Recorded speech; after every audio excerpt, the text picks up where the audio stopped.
තිබෙන්නේ. බැංකුවල ඉතිහාසය මුදලේ ඉතිහාසයටත් වඩා පැරණි.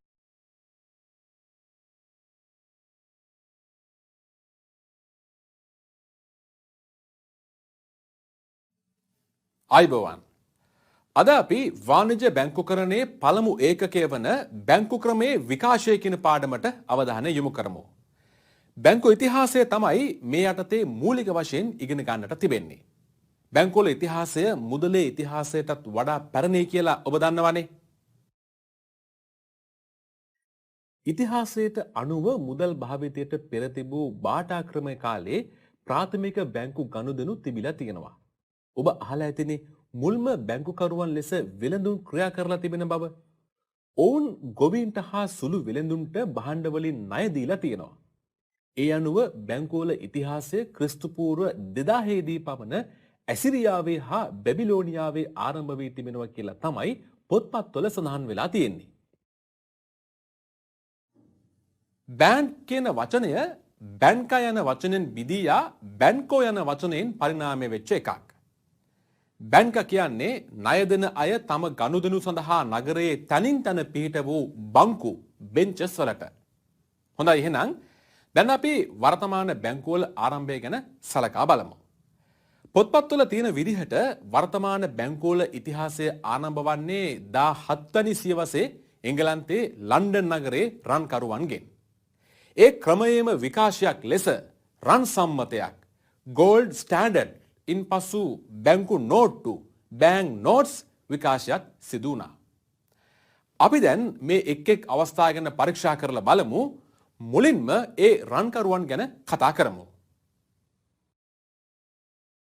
මුල්ම කාලේ දුම්කොළ සිප්පිකටු ඇද්දල වැනි භාණ්ඩ මුදල් ලෙස භාවිත කළායින් පස්සේ ඊළඟට මුදල් ලෙස මිනිස්සු භාවිත කළේ ලෝහ මුදල්. ඒ අනුව රන් රිදී කාසි මුදල් ලෙස භාවිත වුණා. 1645 දී විතර තමන්ගේ මුදල් ආරක්ෂා ලෙස තබා ගැනීමේ අවශ්‍යතාවය වෙළෙන්දුන්ට දැනුණා. ඒ කාලේ රන්කරුවන් ළඟ තිබුණු ආරක්ෂා සහිත පෙට්ටි මේ සඳහා සුදුසුයි කියලා හිතපු වෙළෙන්දෝ තමන්ගේ රත්තරන් රන්කරුවන් ළඟ තැන්පත් කළා. මෙම තැන්පතු සඳහා රන්කරුවන් තැන්පතු කුයිතාංශයක් නිකුත් කරලා තියෙනවා. පස්සේ කාලේ තැන්පතු හිමියන් තමන්ගේ ගෙවීම් සිදු කරන්න මේ කුයිතාංශය භාවිත කළා. මේ විදිහට තමයි 100% රන් රිදී මත පදනම් වූ කඩදාසි මුදල් ක්‍රමේ ආරම්භය සිද්ධ වුණේ. කාලයක් යනකොට රන්කරුවන්ට පෙනී ගියා තමා ළඟ ආරක්ෂාවට තබා තිබූ මුදල් ආපසු ගෙන යාමට ආපසු වෙන්නේ අයිතිකරුවන් ඉතා ටික දෙනෙක් බව. ඒ නිසා ඒ තැන්පතු වෙනත් අයට ණයට දීලා ලාභ ලැබීමට පුළුවන් කියලා ඔවුන්ට තේරුණා. ඒ නිසා රන්කරුවන් අනුන්ගේ මුදල් වලින් ව්‍යාපාර කරන්නන් විදිහටත් හඳුන්වා දෙන්නට පටන් ගත්තා. මේ අනුව තමයි වත්මන් බැංකු ක්‍රමයේ ක්‍රියාකාරීත්වය හා චෙක්පත් මගින් ගනුදෙනු කිරීම පටන් ගත්තේ.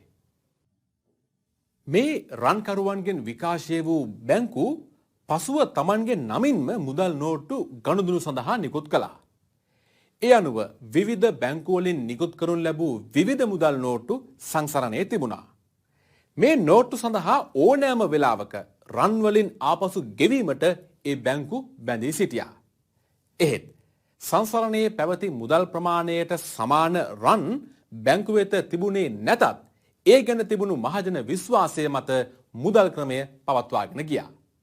මෙම රන් මිනුමට අපි අර්ථ දැක්වීමක් කරනවා නම් අපට කියන්න පුළුවන් රන් මිනුම කියන්නේ යම්කිසි රටක් ඒ රටේ මූල්‍ය ඒකකයක අගයත් රන්වල නියමිත බර ප්‍රමාණයක අගයත් එක සමාන කිරීම කියලා. 1816 දී එංගලන්තයේ රන් මිනුම ආරම්භ කළා. පස්සේ ජර්මනිය, ප්‍රංශය, ඇමරිකාව වගේ රටවලුත් රන් මිනුම ආරම්භ කළා. 1914 පළමු ලෝක සංග්‍රාමයේ වනතෙක්ම රන් මිනුම සාර්ථක ලෙස බොහෝ රටවල ක්‍රියාත්මක වුණා. රන් මිනුම ප්‍රධාන වශයෙන් ආකාර 3කින් දක්වන්න පුළුවන්. ඒවා තමයි එක පූර්ණ රන් මිනුම, රන් කාසි මිනුම, දෙවෙනි එක ඝන රන් මිනුම සහ තුන්වෙනි එක රන් විනිමය මිනුම. දැන් ඔයගොල්ලන්ට මේ එක් එක් ආකාරය ගැන වැඩි විස්තර බලා ගන්න පුළුවන්.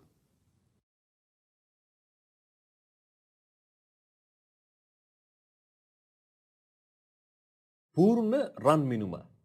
පූර්ණ රන් මිනුම කියන්නේ යම්කිසි નિયમિત බරකින් යුත් රන් කාසි ව්‍යවහාර මුදල් වශයෙන් භාවිත කිරීමයි. මෙය බ්‍රිතාන්‍යයේ 1816 සිට 1914 දක්වා ක්‍රියාත්මක වුණා. නමුත් ප්‍රථම ලෝක සංග්‍රාමයත් ශීඝ්‍ර ලෙස දියුණු වූ ආර්ථික කටයුතු නිසා පූර්ණ රන් මිනුම ප්‍රමාණවත් නොවන බව බොහෝ දෙනෙකුට වැටහුණා. මෙහි ප්‍රතිඵලයක් විදිහට ඝන රන් මිනුම් ක්‍රමයත් රන් විනිමය මිනුමත් බිහි වුණා. ඝන රන් මිනුම මෙම ක්‍රමය 1925 දී බ්‍රිතාන්‍යයන් විසින්ම හඳුන්වා දුන් ක්‍රමයක්. මේ යටතේ රන් කාසි වෙනුවට ඝන රන් නිත්‍යානුකූලව નિયમિત මිලට අනුව මිලදී ගැනීමත් විකිණීමත් මහ බැංකුව විසින් සිදු කළා. මහ බ්‍රිතාන්‍යයෙන් පස්සේ ප්‍රංශයත් ඝන රන් මිනුම් ක්‍රමය අනුගමනය කළා. රන් විනිමය මිනුම මේ ක්‍රමය යටතේ රටක මූල්‍ය ඒකකය රන් මිනුම අනුගමනය කරන වෙනත් රටක මූල්‍ය ඒකකයට සමාන කිරීමක් සිදු වුණා. මෙතනදී નિયમિત රන් ප්‍රමාණයකට සමාන කිරීමක් සිදු වුණේ නැහැ. රන් මිනුම් ක්‍රමයක වාසි වගේම අවාසිත් තියෙනවා. මුලින්ම අපි වාසි කිහිපයක් සලකලා බලමු. අපි දන්නවා රත්තරන් පහසුවෙන් හොයාගන්න පුළුවන් ලෝහයක් නෙවෙයි. ඒ නිසා එහි වටිනාකම ස්ථාවරව පවතිනවා. රත්තරන් කෙරෙහි මිනිස්සු තුල විශ්වාසයක් තියෙන නිසා එය මුදල් වගේ භාවිත කිරීම පහසුයි. ජාත්‍යන්තර විලඳාම සඳහාත් රන් මිනුම් ක්‍රමය වැදගත් වෙනවා. මොකද ලෝකේ හැම රටක්ම රන් බාර ගන්නවා. රටෙහි මිල මට්ටම ස්ථාවරව තියාගන්නත් රන් මිනුම් වැදගත් වෙනවා. රන් මිනුමේ වාසි වගේම අවාසිත් තියෙනවා. රත්තරන් වල සැපයුම ආර්ථික දියුණුව සමග එක්ව ගමන් නොකිරීම හින්දා මුදල් ක්‍රමයක් විදිහට රන් මිනුම අනුගමනය කිරීම නුසුදුසුයි. මේ නිසාම 1931 දී බ්‍රිතාන්‍ය රන් මිනුම අත්හැර දැම්මා. 1931 දී ලෝක ආර්ථික මහා පරිහානිය නිසා අනෙක් රටවලුත් රන් මිනුම අත්හැරියා. වටිනා ලෝහ මුදල් භාවිතයට ගැනීමේ තවත් ප්‍රතිඵලයක් වුණේ නෝට්ටු මුදල් ක්‍රමයක් ආරම්භ වීම. මුල් කාලේ රන්කරුවන් තැන්පතු වෙනුවෙන් කුයිතාංශ නිකුත් කළා. මෙන්න මේ කුයිතාංශය පස්සේ කාලෙකදී හුවමාරු මාධ්‍යයක් බවට පත් වුණා. මේවා නියෝජිත මුදල්. එහෙම නැත්නම් රෙප්‍රසන්ටේටිව් මනි කියලා හඳුන්වනවා. පස්සේ කාලේ බැංකුවල පිහිටුවීමත් එක්ක බැංකුකරුවෝ Taman වෙත තැන්පත් කරන රන් වෙනුවට රන් වලින් ගෙවීම් පොරොන්දු සහිත පොරොන්දු නෝටු නිකුත් කරන්න පටන් ගත්තා. මේ පොරොන්දු නෝටු තමයි අපි බැංකු නෝට්ටු කියලා හඳුන්වන්නේ. මේ නෝට්ටු මුදල් භාවිත කිරීම හැම අතින්ම පහසු නිසා එදිනෙදා ගනුදෙනු හැම එකක්ම ඒ බැංකු නෝට්ටු භාවිත කිරීමෙන් කරන්න ඕන් පුරුදු වුණා. තැන්පත්කරුවන් Tamanගේ බැංකු නෝට්ටු රන් වලට පරිවර්තනය කරන්නේ ඉතාම කලාතුරකින් නිසා බැංකුකරුවන් Taman ළඟ තියෙන තැන්පතු ණයට දෙන්න පෙළඹුණා. මේ ප්‍රධාන කාර්යයන්ම තමයි නූතන බැංකු කටයුතු විදියට දියුණු වෙලා තියෙන්නේ. මම කලින් සඳහන් කරපු පෞද්ගලික බැංකු නිකුත් කළ බැංකු නෝට්ටු භාවිතය පසු කාලේ රජය විසින් මහ බැංකු පිහිටුවලා මුදල් නිකුත් කරන්න පෙළඹීමත් එක්ක අහෝසි වුණා. ඒත් රාජ්‍යයක මුදල් නෝට්ටු මත ජංගම ගිණුම් හරහා මුදල් වැවීමේ හැකියාව බැංකුවලට හිමි වුණා. මහ බැංකු හරහා නෝට්ටු නිකුත් කිරීමත් දෙආකාරයකට සිද්ධ වුණා. 1931ට කලින් එංගලන්ත මහ බැංකුව නිකුත් කරපු නෝට්ටු පරිවර්ත්‍ය මුදල් නෝට්ටු කියලා හැඳින්වුවා. මේ නෝට්ටු ඕනම වෙලාවක මහ බැංකුවට ගෙනවිත් දීලා ඝන රන් හෝ රන් කාසි ලබා ගන්න හැකි වෙලා තිබුණා. ඒ නිසා ඒ මුදල් වලට පරිවර්ත්‍ය කියන නම පට බැඳුණා. 1931කින් පස්සේ එංගලන්ත මහ බැංකුව නිකුත් කරපු නෝට්ටු අපරිවර්ත්‍ය මුදල් කියලා හැඳින්වුවා. මේ නෝට්ටු වලට රන් ලබා දෙන්න මහ බැංකුව බැඳිලා නැහැ. අද ලෝකේ හැම රටකටම තියෙන්නේ මේ අපරිවර්ත්‍ය මුදල්. මේ වලට වළංගු මුදල් කියලා කියනවා. බැංකු විකාශය හරහා ඇතිවෙච්ච තැන්පතු බාර ගැනීම, ණය දීම, මහජනයාගේ මුදල් ගනුදෙනු පහසු කිරීම සඳහා විවිධ සේවා සැපයීම, චෙක්පත් භාවිතය යනාදිය කාලයක් තිස්සේ සිද්ධ වෙච්ච බැංකු පරිණාමයේ විවිධ සංවර්ධනයක්. වර්තමාන බැංකු නූතන තාක්ෂණය යොදා ගනිමින් විවිධ ගෙවීම් ක්‍රම හඳුන්වා දීලා තියෙනවා. ඒකෙන් ණය කාඩ්පත්, හර කාඩ්පත් විශේෂ තැනක් ගන්නවා. මේ නූතන ගෙවීම් ක්‍රම නිසාම සමාජය මුදල් රහිත සමාජයක් කරා ගමන් කරමින් ඉන්නවා. ඒ වගේම මේ දක්වා ගනුදෙනු කිරීමේදී භාවිත කරපු කඩදාසි භාවිතය අඩු කරමින් කඩදාසි රහිත සමාජයක් කරා අපි ගමන් කරමින් ඉන්නවා. නිදසුනක් වශයෙන් විද්‍යුත් නිෂ්කාශන ක්‍රම විවිධ ගෙවීම් පද්ධති හඳුන්වා දීම ඒ අතර වනවා. මේ නිසා භෞතික මුදල් භාවිතය අඩු වෙලා ඇඟවුණු මුදල් හෙවත් ගම්ම්‍ය මුදල් භාවිත කරන්න රටවල් හුරු වෙමින් පවතිනවා. හොඳයි එහෙනම්. මේත් සමගම වාණිජ බැංකුකරණයේ පළමු ඒකකය වන බැංකු ක්‍රමයේ විකාශය පාඩම අවසන් වෙනවා. ඊළඟ ඒකකයෙන් නැවත හමු වනතුරු ඔබට සුබ දවසක්.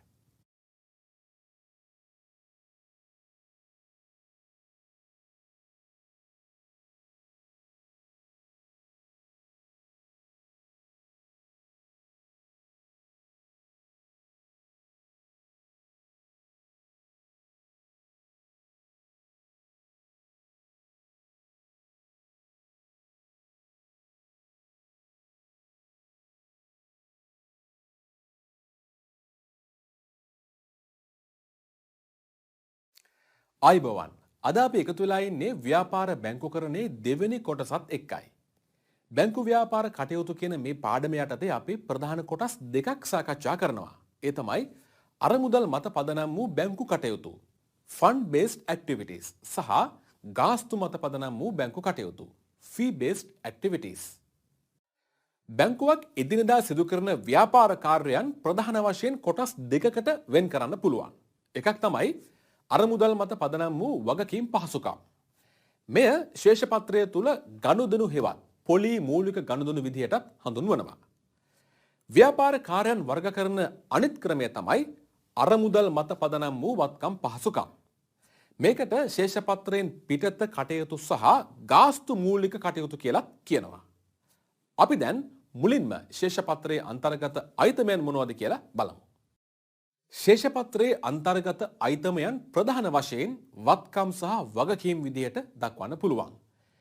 මේ පෙන්වන වත්කම් වලට අරමුදල් පදනම් කරගත් වත්කම් කියන්නේ මේ පහසුකම් ලබා දෙන්න බැංකුව අරමුදල් නැත්නම් රුපියල් ශත පාවිච්චි කරන නිසා. ඒ වගේම මේ ඕනෑම සැපයීමක් තුලින් බැංකුවේ වත්කම් ගිණුමක් හරවනවා.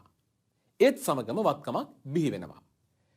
තැන්පතු ලබා ගැනීමේදී අරමුදල් ගලා ඒමෙන් වගකීමක් ඇති වෙනවා. ඒ නිසා ශේෂපත්‍රයේ අන්තර්තා වගකීම් නමින් හඳුන්වනවා. දැන් අපි අරමුදල් මත පදනම් වූ වගකීම් පහසුකම් ගැන තමයි කතා කරන්නේ. බැංකුවක් ලබාගෙන ඇති අරමුදල් හා කළ යුතු ගෙවීම් ඊට ඇතුළත් වෙනවා. බැංකු තමන්ගේ ව්‍යාපාර කටයුතු කරන්න අවශ්‍ය අරමුදල් ලබා ගන්නේ ක්‍රම තුනකටයි. පළවෙනි එක තමයි අයිතිකරුවන් සපයන ප්‍රාග්ධනය. දෙවැනි එක ආර්ථිකයේ අතිරික්ත ඒකක සර්ප්ලස් යුනිට්ස් වලින් ගන්න විවිධ තැන්පතු. තුන්වෙනි එක තමයි විවිධ ආකාරයෙන් ගන්න ණය ගැනීම. 2013 වසරේ ශ්‍රී ලංකාවේ බලපත්‍රලාභී වාණිජ්‍ය බැංකු 24ක් සඳහා සකස් කරන ඒකාබද්ධ ශේෂපත්‍රය පරීක්ෂා කරලා අරමුදල් මත පදනම් වූ වගකීම් බිඳියන ආකාරය මෙහෙමයි. ඉන් පෙනෙන්නේ වාණිජ්‍ය බැංකු ඔවුන්ගේ ව්‍යාපාර කටයුතු කරන්න අරමුදල් ගන්නේ මුළු වගකීම් වලින් 10%ක් අයිතිකරුවන්ගේ ප්‍රාග්ධනයෙන් 15%ක් ණය ගැනීම හා වෙනත් වගකීම් වලින් 75%ක්ම යැපෙන්නේ ගනුදෙනුකරුවන්ගේ තැන්පතු වලින්. අපි ඊළඟට ඒ ගැන කතා කරමු. බැංකුව තමන්ගේ ව්‍යාපාර කටයුතු කරන්න උවමනා කරන අරමුදල් 75%ක්ම සොයාගන්නේ තැන්පතු වලින් කියලා අපි කලින් දැක්කා. ඒ කියන්නේ තමන්ගේ සල්ලි වලට වඩා අනුන්ගේ සල්ලි එහෙම නැත්නම් මහජනයාගේ සල්ලි වලින් තමයි බැංකුවක් ක්‍රියා කරන්නේ. ඒ නිසා තමයි රටක මහ බැංකුවක් විසින් වාණිජ්‍ය බැංකු පාලනය කරන්න ඕන උනේ. මෙහෙම මහජනයාගෙන් ගන්න තැන්පතු අතර ප්‍රධාන තැනක් ගන්නේ ඉල්ලුම් තැන්පතුයි. මේවට ජංගම ගිණුම් ශේෂ කියලාත් කියනවා. රටක මූල්‍ය ආයතන අතර වාණිජ්‍ය බැංකු වෙන්කොට හඳුනා ගන්නත් මේ ජංගම ගිණුම් යොදා ගන්නවා. මේ ගිණුම් වල මුදල් ගනුදෙනු කරන්නේ චෙක්පත් මාර්ගයෙන්. ඔබට බැංකුවක ජංගම ගිණුමක් තියෙනවා නම් ඔබට චෙක් පොතක් ලැබෙනවා. මේ තැන්පතු වලට පොලී ගෙවන්නේ නැහැ. ශ්‍රී ලංකාවේ වාණිජ්‍ය බැංකුවල 2013 අගදී තිබූ මුළු ජංගම ගිණුම් ශේෂවල වටිනාකම රුපියල් බිලියන 273ක්. තැන්පතු අතර ඊළඟට වැදගත් වන්නේ ඉතුරුම් තැන්පතු. ඉතුරුම් තැන්පතු කියන්නේ ගිණුම් හිමියාට මුදල් ලැබෙන පිළිවෙලට තැන්පත් කිරීමටත් මුදල් අවශ්‍ය වුණාම ආපසු ගැනීමටත් පහසුකම් ඇති තැන්පතුයි. මේ තැන්පතු වලට පොලියක් ලැබෙනවා. ගනුදෙනුකරුවන්ට ගැළපෙන ආකාරයට විවිධ සන්නාම නාම යටතේ ඉතිරි කිරීම් ගිණුම් බැංකු හඳුන්වා දෙනවා. ඉතිරි කිරීමේ ගිණුම් වලට ගනුදෙනුකරුවන්ට පාස්පොතක් ලබා දෙනවා. කාලීන එහෙම නැත්නම් ස්ථාවර තැන්පතු ගැන අපි දැන් බලමු. નિયમિત දිනට කල්පිරෙන තැන්පතු කාලීන තැන්පතු කියලා හඳුන්වනවා. මේවට ගෙවන පොලිය ඉතිරි කිරීම් වලට වඩා වැඩි. මේ තැන්පතු අපේට තියලා 90ක් විතර ආපසු ණයක් ගන්නත් පුළුවන්. 2013 දී ශ්‍රී ලංකාවේ බැංකුවල තිබුණ කාලීන හා ඉතුරුම් තැන්පතු වල වටිනාකම රුපියල් බිලියන 2980ක්. ඔබ දන්නවා දේශීය මුදලින් තැන්පතු බාර ගැනීමට අමතරව අනුමත විදේශ මුදල් වර්ගවලිනුත් ගනුදෙනුකරුවන්ගේ නමින් තැන්පතු පවත්වාගෙන යන එකත් වාණිජ්‍ය බැංකු සිදු කරනවා. දැන් අපි මේ සඳහා අදාළ ගිණුම් වර්ග සලකා බලමු. අනේවාසික විදේශ ව්‍යවහාර මුදල් ගිණුම් තවත් ගිණුම් වර්ගයක්. NRFC account. ඕනෑම ශ්‍රී ලාංකිකයෙකුට ඇමරිකන් ඩොලර් 100ක අවම තැන්පතුවකින් මේ ගිණුම පටන් ගන්න පුළුවන්. කලින් මේ අවම තැන්පතුව ඩොලර් 500ක් වුණා. විජාතිකයෙකු ශ්‍රී ලංකාවේ විසිනවා නම් ඔහුට මුදල් තැන්පත් කිරීමට නේවාසික විජාතික විදේශ ව්‍යවහාර මුදල් ගිණුම්ද තිබෙනවා. NNRFC. මේ සියල්ලටම අමතරව විදේශ ව්‍යවහාර මුදල් බැංකු ඒකක FCBU ගිණුම්ද පවත්වාගෙන යනවා. විදේශිකයන් ශ්‍රී ලංකාවේ ආයෝජන මණ්ඩලයේ අනුමත ව්‍යවසායකින්ට ලාංකිකයින්ට මේ FCBUS වල මුදල් තැන්පත් කරන්න පුළුවන්. වාණිජ්‍ය බැංකු සිදු කරන විදේශ ගනුදෙනු වලට උපකාරී වන ගිණුම් ලෙස වොස්ට්‍රෝ හා නොස්ට්‍රෝ ගිණුම් හඳුන්වා දෙන්න පුළුවන්. වාණිජ්‍ය බැංකු ඔවුන්ගේ ව්‍යාපාර කරගෙන යන්න පිට රටවල පවත්වාගෙන යන ගිණුම නොස්ට්‍රෝ ගිණුම ලෙසද එහිදී ණයවර ලිපි ගනුදෙනුවලදී එම ගිණුම හරකොට ගනුදෙනුව කළ අයගේ ගිණුම බැර කිරීමට අයිතිය ලබා දෙනවා. අරමුදල් මත පදනම් වූ වගකීම් පහසුකම් වලට ඊළඟට අයිති වෙන්නේ ණය ගැනීම. අරමුදල් සපයා ගැනීම සඳහා ණය ගැනීම වලට මූලිකව අයිති වෙන්නේ අන්තර් බැංකු ඒක්ෂණ ණය, කෝල් මනි සහ බැංකු සතු රාජ්‍ය සුරකුම්පත් මහ බැංකුවේ නිත්‍ය ණය පහසුකම් වෙළඳපොලේදී ස්ටෑන්ඩ් බයි ලෙන්ඩින් මනි මාකට් ඒ කියන්නේ කලින් ප්‍රතිවිකුණුම් වෙළඳපොළ කියූ වෙළඳපොලේ අලෙවි කරලා මුදල් ලබා ගැනීමයි. අන්තර් බැංකු ඒක්ෂණ ණය වෙළඳපොළ කියන්නේ වාණිජ්‍ය බැංකු Tamanගේ ද්‍රවශීල තත්වයන්ගේ හිඟයක් හෝ අතිරික්තයක් සමනය කිරීමට යොදා ගන්න වෙළඳපොළයි. එකඟ වූ පොලි අනුපාතයකට මේ පොලිය ස්ලිබ SLI BOR ශ්‍රී ලංකා අන්තර් බැංකු අර්පණ අනුපාතය ලෙස හඳුන්වනවා. එක දවසකට හෝ උපරිම දින 180කට අරමුදල් ණයට ගැනීම මේ යටතේ සිදු වෙනවා. භාණ්ඩාගාර බිල්පත් ද්විතීක වෙළඳපොලේ නිත්‍ය ණය පහසුකම් ක්‍රියාත්මක වෙනවා. ඒ කියන්නේ එක් වාණිජ්‍ය බැංකුවක් කලින් මිලදී ගත්ත රජයේ බිල්පත් තියෙනවා නම් ඒව අපේට තියලා මහ බැංකුවෙන් ණය ලබා ගන්න හැකියාව ලබා දී තියෙනවා.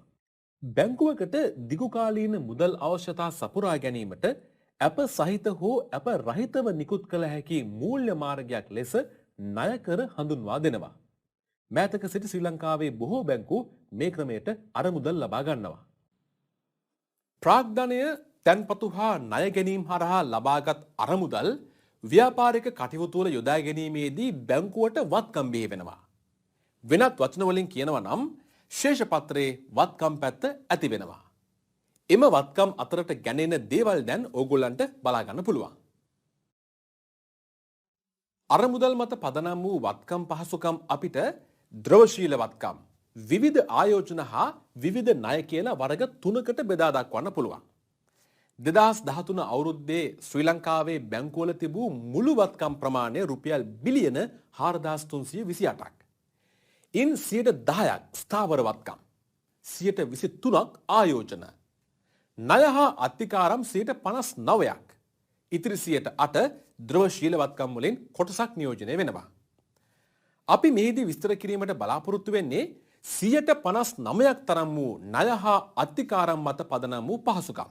ඒ කියන්නේ විවිධ ණය වර්ග පිළිබඳවයි. බැංකුවක් ලබා දෙන ප්‍රධාන ණය වර්ග දෙකක් තිබෙනවා. පළවෙනි වර්ගය කාලීන ණය. කාලීන ණය කියන්නේ මාසික, ත්‍රිමාසික වගේ වාරික වලින් ගෙවීම සඳහා ලබා දෙන ණය මුදල්. මෙහිදී අය කරන්නේ ස්ථාවර වාරිකයක්. ඒ වාරිකයට අයත් වන්නේ ණය මුදල සඳහා අදාළ ණය මුදලෙන් කොටසක් සහ ඊට අදාළ පොලියයි. ආපසු ගෙවන වාරික ගණන වැඩි වෙනකොට අය කරන පොලිය අඩුයි. ගෙවී යන ණය මුදල වැඩි. මේකට කියන්නේ හීනවන ශේෂ ක්‍රමය. diminishing balance method කියලා. දෙවෙනි වර්ගය තමයි අයිරා. අයිරා කියන්නේ ජංගම ගිණුමක් ඇති කෙනෙක්ට තම ගිණුමේ ඇති ශේෂයට වඩා වැඩි අගයකට චෙක්පත් ලිවීමට අවසර ලබා දීමයි. අයිරා සඳහා සාමාන්‍යයෙන් ඉහළ පොලියක් අය කරනවා. අයිරා වර්ග දෙකක් තියෙනවා.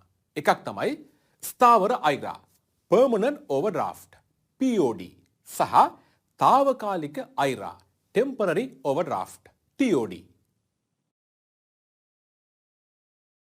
ස්ථාවර අයිරාවක් කියන්නේ අයිරා පහසුකම අඛණ්ඩව වර්ෂයක කාලයකට ලබා දීමයි. ඒ සඳහා තමන් සතු ස්ථාවර තැන්පතුවක් හෝ වෙනත් වස්තුවක් අපේට තියන්න පුළුවන්.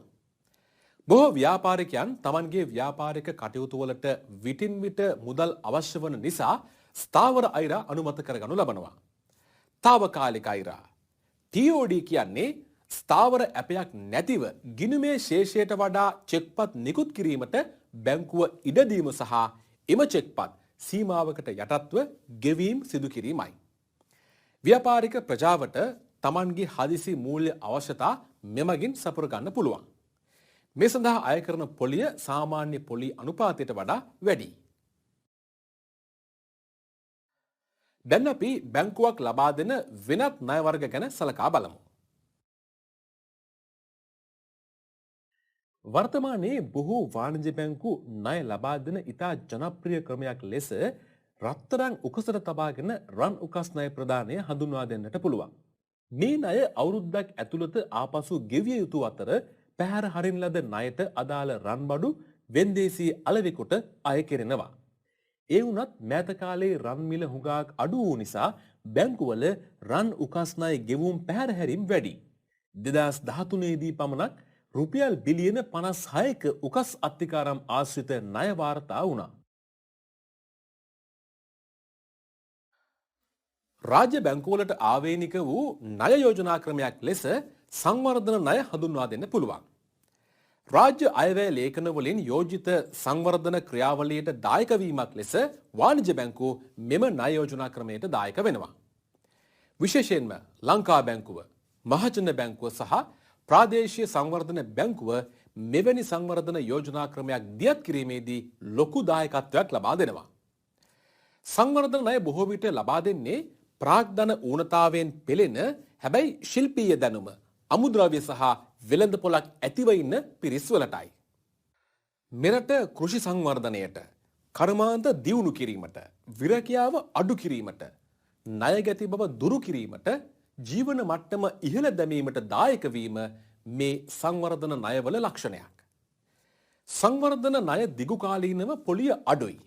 සුරකුම් අවමයි. දැනට ශ්‍රී ලංකාවේ ක්‍රියාත්මක වන විවිධ සංවර්ධන ණය යෝජනා ක්‍රම අතරට ඇතුළත් වනුයේ කෘෂි භෝග සහ වාණිජ්‍ය භෝග සඳහා වගා ණය, සුළු හා මධ්‍ය පරිමාණ ව්‍යවසායකත්ව ණය, ස්වයං රැකියා ණය, කුඩා තේවතු සංවර්ධන ණය, සමෘද්ධි ණය, පොල් වගා කිරීමේ ණය, සත්ව ගොවිපළ සඳහා ණය, කෘෂි භෝග මිලට ගැනීම හා ගබඩා කිරීමේ ණය වශයෙන්. මෙම සංවර්ධන ණයවල විශේෂත්වය වෙන්නේ වාණිජ්‍ය බැංකු ලබා දෙන මේ ණයවලට මහ බැංකුව, ආසියානු සංවර්ධන බැංකුව, රාජ්‍ය භාණ්ඩාගාරයේ වැනි ආයතන විසින් විටින් විට තෝරගත් ණය යෝජනා ක්‍රමවලට ප්‍රතිමූල්‍ය පහසුකම් නැත්නම් රීෆයිනෑන්ස් ෆැසිලිටි ලබා දීමයි. ශ්‍රී ලංකාවේ වාණිජ්‍ය බැංකු ලබා දුන් ණය ප්‍රධාන වශයෙන් කර්මාන්ත ණය, කෘෂි කර්මාන්ත ණය, සේවා ණය හා පෞද්ගලික ණය විදිහට දක්වන්න පුළුවන්. 2013 අවුරුද්දේ වාණිජ්‍ය බැංකුව විසින් පෞද්ගලික අංශය වෙත ලබා දුන්න ණය සහ අත්තිකාරම් පිළිබඳ සමීක්ෂණයට අනුව ශ්‍රී ලංකාවේ වාණිජ්‍ය බැංකුව ලබා දුන් ණය හා අත්තිකාරම් දැන් ඔබට බලා ගන්න පුළුවන්. දැන් බලන්න 2012ට සාපේක්ෂව 2013 දී මේ ණය කොයිතරම් දුරට වර්ධනය වෙලාද කියලා. වාණිජ්‍ය බැංකු ණය පහසුකම් සැපයීමේදී එය ක්‍රමානුකූලව පවත්වා ගන්න ඕනේ.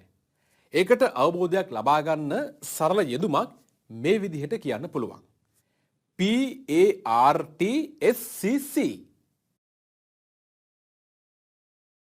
මේකේ P වලින් කියන්නේ අවශ්‍යතාවයයි. ණය මුදල අවශ්‍ය වන්නේ කුමකටද කියන එකයි. A වලින් ගණන අදහස් කරනවා. ඒ කියන්නේ අවශ්‍ය ණය මුදල් ප්‍රමාණයයි. R කියන්නේ ණය ගෙවීමේ හැකියාවයි. ණය නිදහස් කිරීමෙන් පස්සේ ඒ ණය මුදල ගෙවීමට ඇති හැකියාව ණය ලාභියාට තියෙනවා කියන එකයි. මේ හැකියාව සියලු ණය දෙන ආයතනවලට වැදගත් වෙනවා. T වලින් කියන්නේ කාලය. ආදායම් ලැබීමේ පරිමාව අනුව ණය ආපසු අය කර ගැනීමේ කාලය තීරණය කරනවා.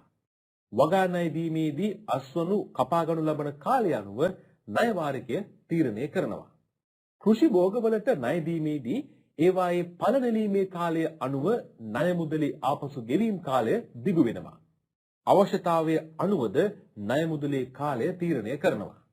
S වලින් සුරකුම් අදහස් කරනවා වගේම ලබා දෙන ණය මුදලේ ආරක්ෂාව සඳහා සුරකුම් ලබා ගැනීමට බැංකුව කටයුතු කරනවා. හොඳ සුරකුමක පැවතිය යුතු ලක්ෂණ නම් හඳුනා ගැනීමේ පහසුව, තක්සේරු කිරීමේ පහසුව, අගය අඩු නොවීම, පහසුවෙන් ලබා ගැනීම හා උපලබ්ධි කර ගැනීමේ පහසුවයි.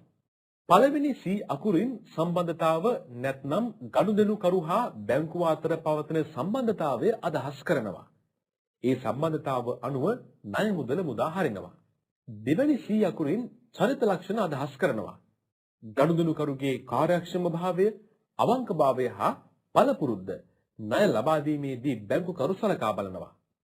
මේ තොරතුරු නිත්‍යානුකූලව ලබා ගැනීමට ණය තොරතුරු කාර්යාංශය Credit Information Bureau උදව් වෙනවා. අරමුදල් මත පදනම් වූ වත්කම් පහසුකම්, ගාස්තු මත පදනම් වූ සේවා පහසුකම්, ශේෂපත්‍රයෙන් පිටත ව්‍යාපාර ගනුදෙනු ලෙස එකම අර්ථයක් ඇති පහසුකම් වෙනවා. ඒ කියන්නේ බැංකු විසින් කොමිස්සෝ ගාස්තුවක් අය කරලා සපයන විවිධ මූල්‍ය සේවාවන්. මින් සමහර මූල්‍ය සේවාවන් වලින් බැංකුවට විවිධ අසම්භාව්‍ය වගකීම් හා බැඳීම් contingencies සහ commitments ඇති කරනවා. ඒ කියන්නේ අනාගතයේදී බැංකුවකට මූල්‍ය වගකීමක් හෝ මුදල් ගෙවීමට සිදුවීමේ අවදානමක් මෙමගින් නැති වෙනවා. මේ ගනුදෙනු ශේෂපත්‍රයේ සඳහන් කරන වත්කම් හෝ වගකීම් වලට සම්බන්ධ නොවන හේවත් බැහැර ක්ෂේත්‍ර ව්‍යාපාරික කටයුතු කියලා කියනවා. මේවා ශේෂපත්‍රයේ ගනුදෙනු වලට පහලින් අසම්භාව්‍ය වගකීම් හා බැඳීම් කියලා පෙන්වනවා. මේ ගනුදෙනු වලදී බැංකුවට අවදානමක් තියෙනවා. බැංකු කරන මේ මූලික ගාස්තු පාදක ගනුදෙනු විදිහට බැංකු අපකර, ගැරන්ටි, ණයවර ලිපි නිකුත් කිරීම, letters of credit, ලන්සු බැඳුම් කර නිකුත් කිරීම, bid notice, කාර්ය සාධන බැඳුම් කර, performance bonds, ණය කාඩ් පත් නිකුත් කිරීම, credit cards, අරමුදල් කළමනාකරණය, fund management, සුරක්ෂිත භාර සේවය, safety locker, මුදල් සංක්‍රාම, fund transfers, බැංකු අපකර, bank drafts දක්වන්න පුළුවන්. මෙහි අසම්භාව්‍ය වගකීම් කියලා කියන්නේ බැංකු ගනුදෙනු වලින් ශේෂපත්‍රයේ කවදා හෝ වත්කම් හෝ වගකීම් ලෙස සඳහන් කිරීමට සිදු නොවන ඒත් අනාගතයේ මුදල් ගෙවීමක් හෝ වගකීමක් ඇතිවිය හැකි ගනුදෙනු වල වටිනාකමයි. අපි මීට කලින් ශේෂපත්‍රයේ පිටත ගනුදෙනු කියලා කිව්වෙත් මේවටමයි. මේ වගේ ගනුදෙනු ක්‍රමයන් වැඩි වෙනවා වගේම ඒවා මූල්‍ය අතරමැදි කරන ගනුදෙනු financial disintermediation කියලා හඳුන්වනවා. ඇත්තෙන්ම මූල්‍ය අතරමැදි කරන ගනුදෙනු නැත්නම් පොලි මූලික ගනුදෙනු වලින් බැංකුවලට ලැබෙන ලාභය ඉතා අඩුයි. ඒ නිසා වාණිජ්‍ය බැංකු ශේෂපත්‍රයෙන් පිටත ගනුදෙනු වලට යොමු වන ප්‍රවණතාව වැඩි. අද වෙනකොට බැංකුවක මුළු ගනුදෙනු වලින් 50% පමණ මේ ගනුදෙනු පවතින බව සොයාගෙන තිබෙනවා. ශ්‍රී ලංකාවේ බැංකු ක්‍රමයේ අසම්භාව්‍ය වගකීම් වල ප්‍රධාන වගකීම වනුයේ මුළුවත්කම් වල 26% පමණ නියෝජනය කරන ඉදිරි විනිමය ගනුදෙනු. 10% නියෝජනය වෙන්නේ ණය සීමාවන්. 7% මූල්‍ය අපකරවන අතර 6% ණයවර ලිපි. මූල්‍ය ව්‍යුත්පන්න 1% විතර වෙනවා. 2013 සිට මේවායින් සමහර අසම්භාව්‍ය වගකීම් වත්කම් ශේෂපත්‍රයේ සටහන් කරන්න අවශ්‍ය බව නියම කරලා තියෙනවා. අපි ඊළඟට බලමු මේ අසම්භාව්‍ය වගකීම් මොනවද කියලා. බැංකු බහුලව සිදු කරන එකඟතා සහ අසම්භාව්‍ය බැඳීම් කියන්නේ ඉදිරි විනිමය ගනුදෙනු වලටයි. ඉදිරි විනිමය ගනුදෙනු බොහෝ විට සිදු කරන්නේ ගිවිසුමක් විදිහට. ඒ අනුව අනාගතයේ දවසක පියවීමට එකඟ වන ගිවිසුම් ඉදිරි විනිමය ගිවිසුම් කියලා කියනවා. ඒ කියන්නේ දින 7, දින 30, දින 60 වගේ ඉදිරි ගිවිසුම් මේ යටතේ දක්වන්න පුළුවන්. මේ ආකාරයෙන් එකඟ වන අවස්ථාවේ ගිවිසගත් විනිමය අනුපාතයකට අනුව ඉදිරි දිනයකදී විනිමය පියවීම කළ යුතු බවයි. එම අනුපාතය හඳුන්වන්නේ ඉදිරි විනිමය අනුපාතය. නැත්නම් forward exchange rate කියලා. ඊට පස්සේ වැදගත් වෙන්නේ එකගතා හා අසම්භාව්‍ය බැඳීම්. එනම් ණය සීමාවන්. ගනුදෙනු කරුවන්ට දෙන ණය සීමාවන් තුල අනුමත වෙළඳුන්ගෙන් භාණ්ඩ හා සේවා මිලදී ගැනීම සඳහා නිකුත් කරන කාඩ්පත්, ක්‍රෙඩිට් කාඩ් මේකට හොඳ නිදසුනක්. ණය කාඩ්පත් වෙනුවෙන් අය කරන වාර්ෂික ගාස්තු, මිලදී ගැනීම සඳහා ණය ගෙවීමට දෙන ලද සහන කාලය පසු වූ විට ගෙවන පොලි බැංකුවට ලැබෙන ආදායමයි. එකගතා හා අසම්භාව්‍ය වගකීම් යටතේ ඊළඟට වැදගත් වනුයේ මූල්‍යමය අපකර හෙවත් බැංකු අපකරයි. බැංකු අපකරයක් බෑන් ගැරන්ටීස් කියන්නේ ගනුදෙනුකරුගේ අනාගත යම් මුදල් ගෙවීමක් සම්බන්ධ ගිවිසුමකදී එම මුදල ගෙවීමට ගනුදෙනුකරුට බැරි වුණොත් බැංකුව එය ගෙවන බවට පොරොන්දු වෙමින් ලබා දෙන ලියවිල්ල අපකර කියලා කියනවා. ණයවර ලිපි letters of credit නිකුත් කිරීම කියන්නේ මෙරට ආනයනකරුවන් වෙනුවෙන් පිටරට සිටින අපනයනකරුවන්ට අදාළ ගෙවීම ආනයනකරු විසින් පැහැර හැරියොත් එය බැංකු විසින් ගෙවන බවට නිකුත් කරන බැංකු ලිපියයි. මූල්‍ය ව්‍යුත්පන්න financial derivatives කියන්නේ සුරකුම්පත්වල අනාගත මිල හෝ වෙළඳපොළ වටිනාකම පිළිබඳ මූල්‍යමය ගිවිසුමයි. නිදසුනක් ලෙස මනාප ගිවිසුම් options, හුවමාරු ගිවිසුම් swaps, මතු හිමිකම් ගිවිසුම් futures මේකට අයත් වෙනවා. මේ එකගතා සහ අසම්භාව්‍යතා වගකීම් හැරුණු විට විවිධ ගෙවීම් සහ ආයෝජන සේවා බැංකුවෙන් ඉටු කරලා ගාස්තු හා ආදායම් අය කර ගන්නවා. ඒවා කෙටියෙන් කිව්වොත් සුරක්ෂිතාගාර සේවය safety lockers, තමන්ගේ ගනුදෙනුකරුවන්ගේ වටින භාණ්ඩ, ස්වර්ණාභරණ, ලියකිවිලි වගේ දේවල් ආරක්ෂාව සඳහා බැංකු සුරක්ෂිත බහරවල ඉඩකඩ මිලට ගන්න පුළුවන්. මේ සඳහා අය කරන්නේ වාර්ෂික කුලියක්. ඇඩ්වයිසරි සර්විස් උපදේශක සේවා. වාණිජ්‍ය බැංකු තමන්ගේ ගනුදෙනුකරුවන් වෙනුවෙන් අපනයන හා ආනයන ආර්ථික ණය පහසුකම් සහ අලෙවි උපදෙස් දීමට වෙන් වශයෙන් උපදේශ ලබා දීලා ගාස්තු අය කර ගන්නවා. ෆන්ඩ් මැනේජ්මන්ට් අරමුදල් කළමනාකරණය. සමහර බැංකු ගනුදෙනුකරුවන්ගේ අරමුදල් විවිධ තැන්වල ආයෝජනය කර දීමේ සේවා පවත්වාගෙන යන අතර ඒ සඳහා ගාස්තුවක්ද අය කරනවා. බිට් බොන්ඩ්ස් ලන්සු බැඳුම් කර නිකුත් කිරීම. යම් ආයතනයක් යම් සේවාවක් සඳහා ටෙන්ඩරයක් ඉදිරිපත් කළ විට අයදුම්කරුවා එම ටෙන්ඩරය බාර නොගතහොත් ඊට වන්දියක් ගෙවීමට බැංකු මේ බැඳුම් කර යටතේ පොරොන්දු වෙනවා. මේ සමගම ව්‍යාපාර බැංකුකරණයේ විෂයමාලාවේ දෙවන ඒකකයේ අවසන් වෙනවා. මීළඟ ඒකකයෙන් නැවත හමු වන තුරු ඔබට සුබ දවසක්.